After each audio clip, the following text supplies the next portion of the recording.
them were sat around the table with me, and I'd sort of heard rumours about this. This nice older woman came along. She was brought on a bicycle because a couple of years earlier she had sort of nicked the back of her heel very badly and wasn't really able to walk well on it. So she was brought on the back of someone else's bicycle. And the woman turned out to be a prophet. She goes to a Church of Uganda church about 15 miles away from where I work.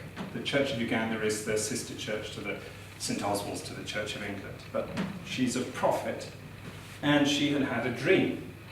And she had had a dream of a white person, yeah, moving with 4 Africans, 2 men, 2 women. And she needed to speak to that white person and share with him her prophecy. Yeah, so, okay, she comes into the office, and she's very polite, and she just says, I would like to share that with you. She doesn't come in sort of all guns blazing. And I say, okay, well, that's fine, let us begin. Yeah? And then she says there are 2 parts. She can't read herself. She's from an older generation and didn't get the chance to go to school. But she brings along her Bible in the local language, and we have to read it. And there are 2 readings she wants us to go through. One is the first book of Jeremiah, or the first chapter of Jeremiah, rather, and the second verses 2 to 9 of the first chapter of 1 Corinthians. So that's what she wants to read, and that's what she wants to do. But she's very much in an evangelical prayer style. Yeah, so I'm more used in Uganda to going to the Catholic Church or going to ordinary Anglican services. So this is much more, we are to pray together, we are to move together, and of course she would also have things like the ability to speak in tongues. This is very different from my Christianity. Yeah. So we sit there and we go through these verses. Then she says that we then have to chase out demons, because she says that the little office or a sort of shop I'd been renting to do my research from had been a place of women who like to seduce men. So before I came along, there were these seducers in the office, and we had to sort of chase those bad spirits away. So we did that as well. Yeah. And it was very nice. I mean, the lady read Jeremiah, and I guess the quote is one about a young person. She obviously thought I was younger than I am. But the quote in the first book of Jeremiah is about the prophet Jeremiah himself, and whether this young person who doesn't feel that they should carry God's prophecy forward should be the prophet. And that is what she wanted to share. Fine. So what is the point I'm making? At this point you're probably thinking, well, that's very interesting. Ugandans are very religious. But of course, in a way, as a researcher, I don't know that woman very well. I know what people say about her. But I know the 4 people who have sat with me. And Stella is a very good friend of mine and was working with me. She's a paid-up Pentecostal. So she thought the woman was marvelous, and the prophecy was true. Yeah?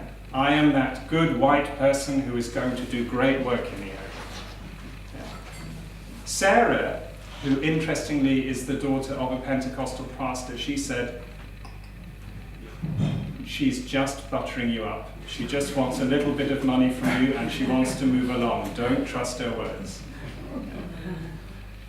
And again, I suppose all I'm trying to put across in that story, and then Joel, for example, the university graduate, the one selling pork, in a way, he's the most cosmopolitan of all the people. He likes watching Prison Break in the local video shops. He supports Arsenal. He's a big sort of town guy. But he's also an incredibly devout Catholic. And he thought that the woman was sincere and true. Yeah.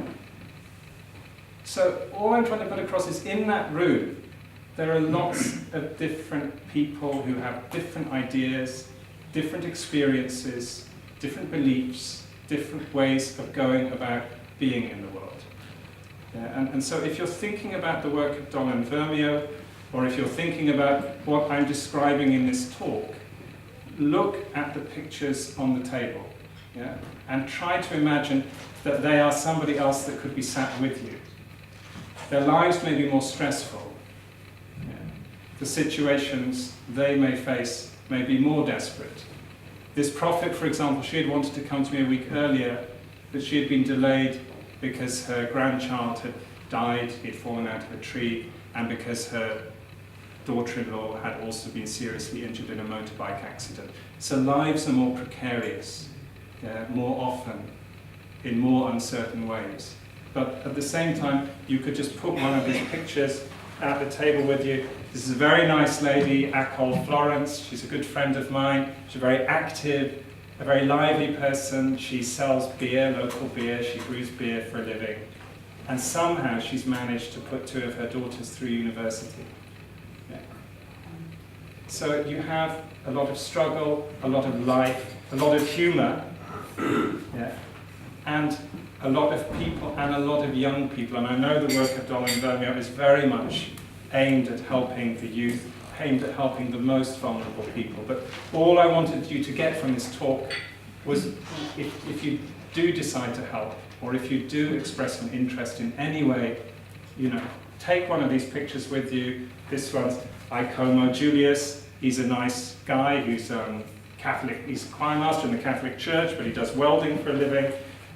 This guy was abandoned by his father, but he's trying to do some barbering work and so on. He's called Paul, he's called Aubrey, yeah, and so on and so forth. And I guess the last picture I'll leave you on, of course, is Christine, who we had at the very beginning, who has her 5 kids, is trying to build another permanent house for herself, who's living a positive life, yeah, and who struggles like all of the people I get to spend time with. So that's really the main message of the talk. If you have questions about anybody on these pictures, or there's anything I haven't said clearly, then I apologize for that, just ask some questions. But that's the sort of message. It's just, all of these are people you can just choose to sit next to you at the table.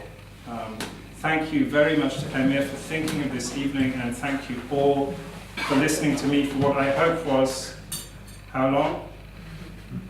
25.1 minutes, I'm sure. Thank you very much.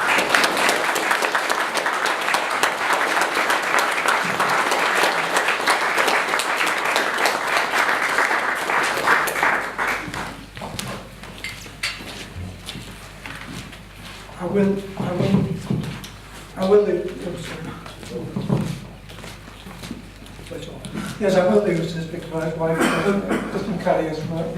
But are there any, first of all, any questions that you'd like to ask Ben about? I mean, I know some of you, well, I think I've thought about 15 people who've been to Uganda. Some people are spending, my son Gareth and Kate, you spent 3 years in the north in a refugee camp. So you know Uganda very well. Lorna, of course, been going there for nearly 28 years. Are there any questions for Ben? Could I ask you, probably, did you find Uganda very different now compared to when you did your PhD research there 20 years ago? Yeah, that's a very, and maybe that comes back to the point about ulcers. I think probably like a lot of the world, you can see more development now in Uganda than there was 20 years ago. You can see more visible signs of wealth, and you can see it in good ways, you can see it in bad ways. You can see that there are more health facilities that look like you might want to be treated there. But you also see more gambling shops. For example, it's sort of, sometimes you can see that there's a lot of, you can see more loan sharks. I was chatting with one lady in a town, not where I work, and she's taken a loan of 2 million shillings, and by the time she pays it off, she'll have paid 9 million shillings. Yeah, so you have, and these are people that come into your office because you're a government worker, and they'll hustle you. They'll try to get you to sign a piece of paper. So you see more development, and you see perhaps more variation, but you see it in good ways and in bad ways. And of course, I think if you're a poorer person in Uganda now, that's seen more and more as your own responsibility, and you can't really call on family members for help in the way you used to in the past, I would say. So you can see that I think one thing people have done is people have to focus more on their families. Yeah, the pressures are too much. Dan, can I ask a question? Ben, thank you, that was amazing, it really was. Can I ask about the role of technology? I mean, when I worked in Uganda in the mid-90s, nobody had a mobile phone. I was back in Uganda a couple of years ago, and everybody's got a mobile phone. So I've been interested from your perspective how you've seen people use the penetration of technology into that, which has been quite remarkable. What have you seen over the years, how it's been creatively used by people? Well, it's interesting, isn't it? Obviously, one thing I will do this evening is take some nice photos of all of you, and I will share that with some friends of mine in Uganda through WhatsApp. And these won't, these will be people who have struggled to get a smartphone, and they'll be able to use that technology. But in a more prosaic way, if you don't know Uganda well, perhaps the most common way of sending money is through a mobile phone. And so people don't rely on the formal banking sector that much. It's quite expensive to have a bank account. But as long as you have a mobile phone, you can put some money on your mobile phone account, like you put airtime on your account here, but you can get the seller to send that airtime to somebody else and they can take it out as cash for a fee. Yeah, so it's sort of revolutionized the banking sector. Sorry, does that make sense? Somehow, all right, yes. That mobile money, as they would call it. And of course, it's interesting because, like everywhere, it's good and bad because, I suppose in the end, nobody has mentioned, I think, the word Brexit this evening, and I will not mention it, so I haven't said it. But if we wanted to know about the latest updates, we would probably, most of us in this room, go to the BBC. Yeah. And I think one thing that you can